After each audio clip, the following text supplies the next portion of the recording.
adalah mudminul khamri wal maisiri. Orang yang suka minum khamar dan suka baju.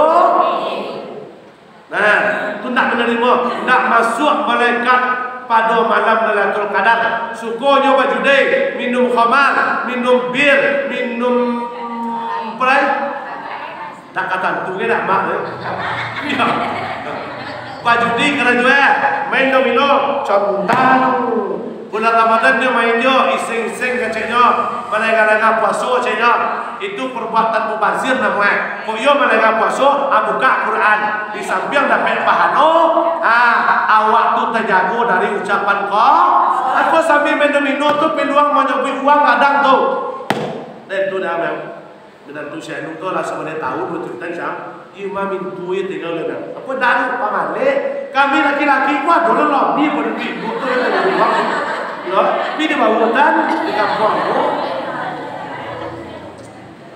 Abang kau malam sudah main sembahyang tarawih domino lah selai. Nak pun seng-seng lah tu. Apa isinya? Minta lu. Siapa kalah? Maye. Kopi susu. Siapa kalah? Maye. Haram hukumnya. Kalau you puasa siang tadi, tak do bunuh puasa je lah. Kalau you suruh itu, malaikat Jibril pada malam Lailatul Qadar tidak akan mampir ke rumah orang serupa itu. Kalau main-main besok tu bakal siap buat tadi.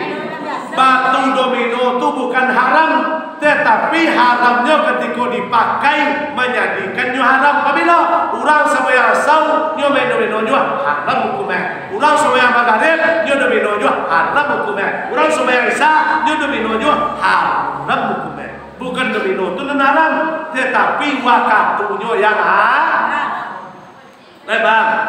Lebar bu. Tu nak lakukan. Dia orang nak makan judi. Sengenek dia bayar. Maka demi secambung tu. Tak kau masuk malaikat ke rumah. Wa la ilaha illallah. Sebi secambung kopi segala. Apa sebatang nasi judi. Maka tu kadang lo pengaruhnya. Ma'askara kasiruhu maqaliluhu man haraman. Sadrum segala satitik hukum haram tetap Lai babon. Lai. Cik sebut itu nama akan nama tadi?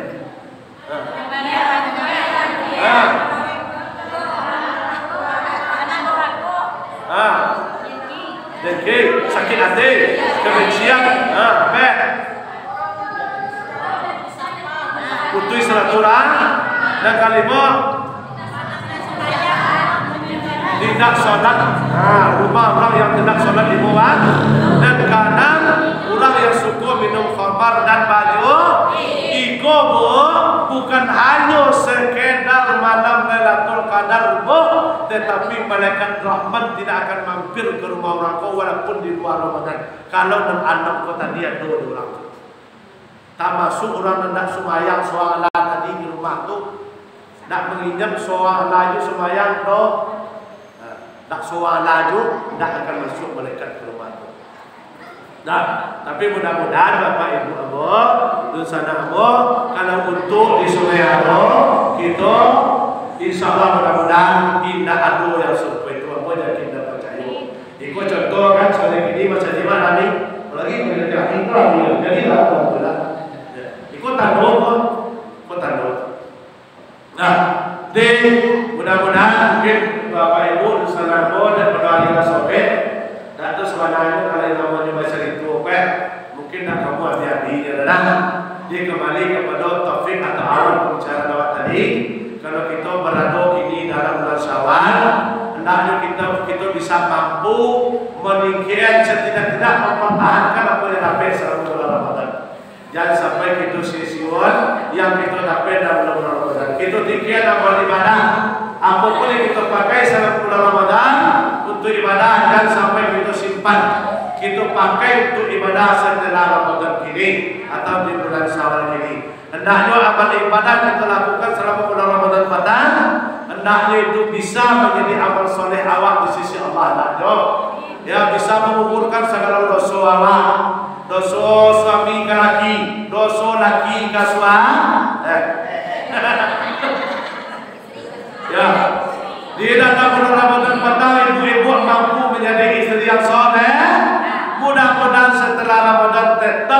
menjadi istri yang soleh. Jangan sekali-kali ibu memerintah lagi. Jangan sekali-kali ibu menyuruh lagi. Jangan sekali-kali ibu meresek lagi. Jangan sekali-kali ibu membulalang lagi. Ada orang ini suka membulalang sikap. Alahnya ubahlah. Lai kerana ibu setiap minggu ke tanah suci Makkah pai umrah, setiap tahun ibu pai haji ke tanah suci Makkah, hatam Quran sekali sebulan, solat sunat tahajud rajin, solat sunat duha rajin, solat taubat rajin, dan 5 waktu dah 3. Tapi kalau muncul cacok lagi, dah main jam jalan, dah tentu cacok. Indah ado amal ibadah wa'na tidak akan mencium bangun sarung kalau istri durhaka kepada suami. Tidak boleh lah. Harus balik pun kalaki balik lagi dari mana mereka dikabut itu assalamualaikum waalaikumsalam tiba di rumah jawab tangan laki awak salam cium tangan laki awak. Ya, kalau dah kami cium kami lepas tangan jadi jula. Jadi kalau apa menilai ibu apa kini dan ibu lah terjadi tu, saja yang ada lakinya kalau apa terjadi insyaAllah mudah-mudahan ibu telah wajah-wajah solehah saja. Nah, di istri solehah tu tampilnya adalah sarung. Dia mudah-mudahan ibu apa bisa mempertahankan apa yang dilakukan selama bulan Ramadan, tetap menjadi istri solehah, tetap menjadi ibu dari anak-anak kita yang soleh, yang solehah. Yolah yakin ibu adalah solehah bu? Insyaallah. Nah, dia mungkin secara materi, mungkin dia kena aliran soleh, tapi dia kena kami biasanya tetap buka tanya jawab. Mungkin ada bisa waktu nggak seketik. Kalau ada ibu yang ingin bertanya, silakan. Nah,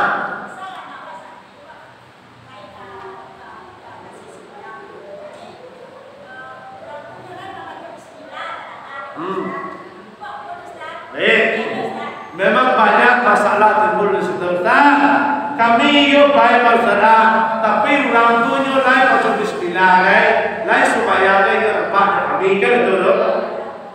Patokan halal haram bukan ditentukan dengan bismillah atau auzubillah. Kalau memang halal dan yang haram, dan dia cirinya untuk pakai bismillah, berarti itu halal gara-gara bismillah. Tetapi memang hadis mengatakan la yu'badu bismillah wa waqta'an. Barang sesuatu kalau dah dimulai dengan bismillah terputus rahmat Allah. Itu berlaku hadis kok. Contoh kita makan dah dimulai dengan bismillah terputus rahmat Allah. Tetapi ada pun yang kecil amat tadi. Mohon maaf ikut abdo tapi salah paham. Karena aku mau membahas di mana tidak ceramah, tetap aku membahas masalah rukun. Aku bukan menyebut perangai orang, bukan membaca perangai orang. Aku dulu dukun kerajaan di perangai aku dan membaca bukan perangai orang. Tapi setelah aku gali, na'udzubillah min dzalik, tobat.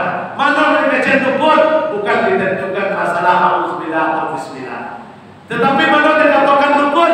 Pertama mantra. Yang kedua di situ aku memakai sifat tahayul namanya. Sifat tahayul. Yang pertama sekali asa ada percaya kepada benda sebuah masalah tadi jimat ibu dimai tamci wa maliti. Iya betul. Kan dah tahu sudah tu bakabel tu kainnya. Ada orang bakabel terpegang.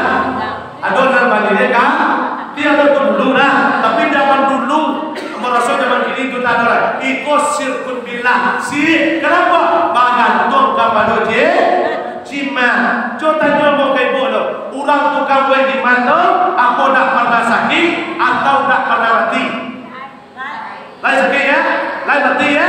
Berarti yang ampuh itu adalah jimat Allah.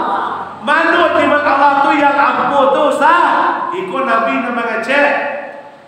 Man sholat subuha zimmatillah, barang siapa yang tak namu meninggal sholat subuh mereka zimmatillah, mereka akan dijaga oleh Allah sampai beko. Berarti orang sholat subuh itu dah mati ya, bukan itu maksudnya. Saking dia mati itu itulah hak, tapi utang itu ikhtiar memang untuk baubek batuan, tetapi baubeknya yang syar'i, jangan dukun.